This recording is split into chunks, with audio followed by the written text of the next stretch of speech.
Teman-teman, saya mau membuat capcay Jawa ya teman-teman. Di sini ada tepung terigu setengah kilo, garam dan juga telur 1 butir dan air secukupnya ya teman-teman.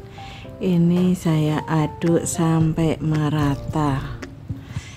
Kita campur semua ya teman-teman. Seperti ini ya teman-teman. Seperti mau menggoreng bakwan. Adonannya seperti ini. Terus kita panaskan minyak. Kita goreng.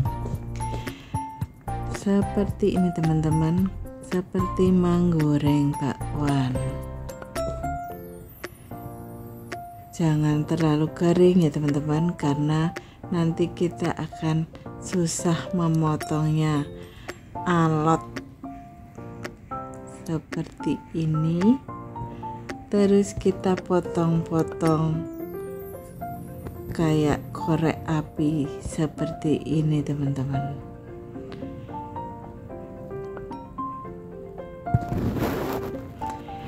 Dan terus bumbunya ada bawang merah, bawang putih, merica dan juga garam. Dan juga masako. Sayurannya kol, wortel, dan bawang dan seledri ya teman-teman. Terus kita ulek merica, bawang putih dan garamnya. Bawang merahnya saya potong-potong dan digoreng nanti buat taburan teman-teman. Kita tumis bumbu yang sudah dihaluskan. Masukkan wortel yang sudah dipotong-potong kecil ya teman-teman. Saya kasih sedikit air. Terus tak masukkan kol. Kita tumis sampai matang ya teman-teman. Masukkan potongan terigu tadi yang sudah kita goreng ya teman-teman. Kita aduk sampai merata. Kita masak sampai benar-benar tanak biar tidak cepat basi ya teman-teman. Ini saya tambahin kaldu atau masako tadi dan juga sedikit kecap manis, kecap manis ya teman-teman. Kita aduk sampai merata. Terus saya taburin daun bawang dan juga daun seledri sedikit ya teman-teman.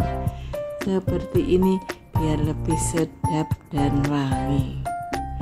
Kita aduk sampai merata dan kita angkat seperti ini teman-teman. Terus atasnya saya kasih topping daun seledri ya teman-teman, biar lebih mantap, dan juga bawang goreng. Jadinya seperti ini teman-teman, banyak banget, 500 gram tepung jadi 2 tempat seperti ini teman-teman. Ini cocok dan mantap banget. Terima kasih, salam sehat.